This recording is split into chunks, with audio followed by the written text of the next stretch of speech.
Hello नमस्ते।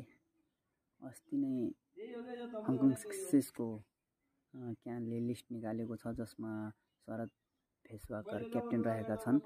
सन्दीप जोरा, Adil Ansari, Lokesh bomb, Rashid Khan. शरद भेष्वाकर पुराना खेलाडी हुन्, उनी राम्रै खेलेका थिए नेपाली टिमका लागि। उनको यो हङकङ सिक्सेस अन्तिम खेल हुनेछ, त्यसपछि उनले रिटायरमेन्ट अनाउन्स गर्नेवाला छन्। त्यही भएर उनलाई यो हङकङ सिक्सेसको चान्स दिएका छन्। त्यसो गर्दा प्रतीश चिसीलाई पुनः मौका दिएका छैनन्। तर गत वर्ष हङकङ सिक्सेसमा प्रतीश चिसीले एकदम उत्कृष्ट प्रदर्शन गरेका थिए, जसले नेपाल, अस्ट्रेलिया र इङ्ल्यान्डलाई जित्न पुगेको थियो।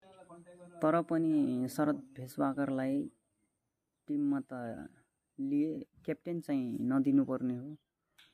आगामी भविष्यलाई हेर्दै सन्दीप जोरालाई नै क्याप्टेन बनाएर पठाउनु पर्ने थियो।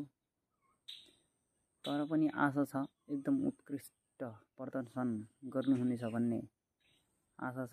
तर बोलिङमा हेर्दा एक प्रोपर बोलर लैजानु पर्थ्यो। प्रतीश चिसीको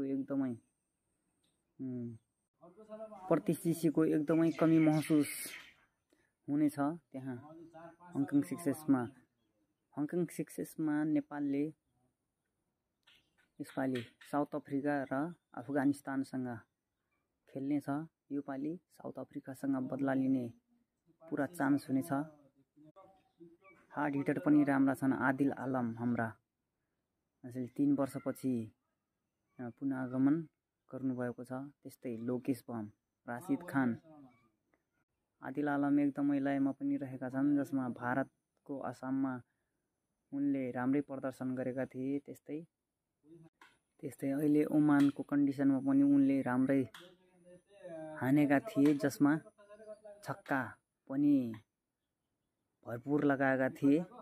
अब हामीलाई एकदमै प्रतीक्षा गरिरहेका छौँ यो गेम हङकङ सिक्सेस।